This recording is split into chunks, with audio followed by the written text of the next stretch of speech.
Jalaun metro से मैं रश्मि पांडे। बड़ी खबर आप देख रहे हैं जालौन से। उत्तर प्रदेश में संपन्न हुए विधान परिषद के चुनावों के नतीजे। सत्तारूढ़ भाजपा ने 5 सीटों में से 4 पर किया कब्जा। एक सीट पर निर्दलीय उम्मीदवार ने विजय पाई। अन्य राजनीतिक दलों का खाता भी नहीं खुला।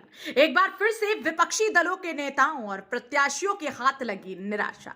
बड़ी खबर, जहां उत्तर प्रदेश में विधान परिषद के चुनावों के नतीजे आ चुके हैं। सत्तारूढ़ भाजपा ने 5 सीटों में से 4 पर कब्जा किया है, जबकि एक सीट पर निर्दलीय उम्मीदवार ने विजय हासिल की। अन्य राजनीतिक दलों का खाता भी नहीं खुल सका है। एक बार फिर से विपक्षी दलों के नेताओं और प्रत्याशियों के हाथ निराशा लगी है।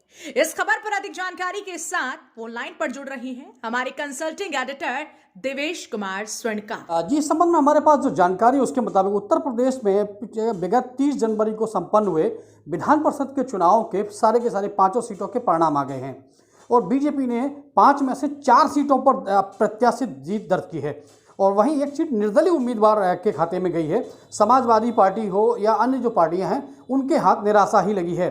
बीजेपी ने एमएलसी चुनाव में बरेली मुरादाबाद खंड स्नातक सीट को जीत लिया है।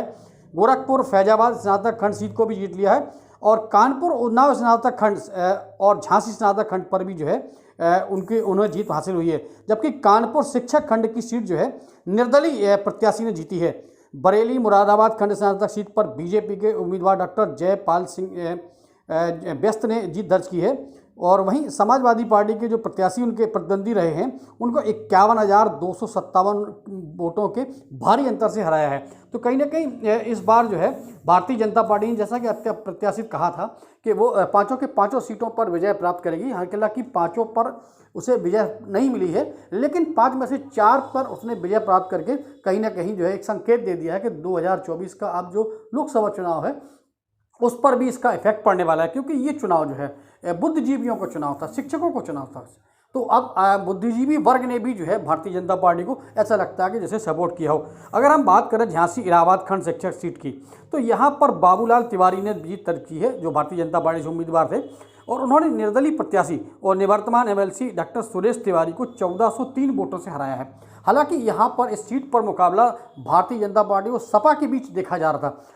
लास्ट तक अंत तक ये कयास लगाए जा रहे थे कि समाजवादी पार्टी और भाजपा में सीधी टक्कर है और कहीं हो सकता है, ऐसी संभावना भी जताई जा रही थी कि भारतीय जनता पार्टी प्रत्याशी को मुंह ना खानी पड़े। लेकिन जैसे जैसे चूँकि 11 राउंड जो है उसमें वोटिंग जो मतगणना हुई है वो 11 राउंड हुई थी, उसमें 14 टेबलें लगाई गई थी, बहुत सारी व्यवस्थाएं थी, सारे ऑब्जर्वर माइक जो चुनाव के ऑब्जर्वर्स हैं उनकी मौजूदगी में ये सब मतगणना की प्रक्रिया चल रही थी। तो जैसे जैसे राउंड वाइज राउंड जो है मतगणना के जो बैलेट बॉक्स जो खुलते गए हैं तो उसमें धीरे धीरे अंतर जो है सपा धीरे धीरे नीचे खिसकती गई है और जो निर्दलीय प्रत्याशी थे सुरेश चंद्र पांडे जो निवर्तमान एमएलसी हैं वो ऊपर आते गए।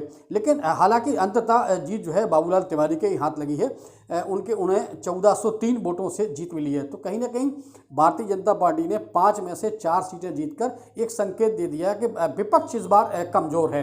तो निश्चित तौर पर इस बात में कोई दो राय नहीं है कि विपक्ष कमज़ोर माना जा रहा है, क्योंकि विपक्ष के सारे लोग एक साथ होने के बावजूद भी भारतीय जनता पार्टी को 4 सीटों पर जीतने से नहीं रोक पाए और अंततः उन्हें अपनी किसी भी सीट पर सफलता नहीं मिली। निर्दलीय प्रत्याशी ने इस पर विजय पाई है। तो कहीं ना कहीं राजनीतिक उठापटक के लिए आज का दिन बहुत ही महत्वपूर्ण है। जालौन मेट्रो न्यूज चैनल को सब्सक्राइब करें और बेल आइकन जरूर दबाएं ताकि जालौन जनपद से जुड़ी खबर आप तक पहुंचे सबसे पहले।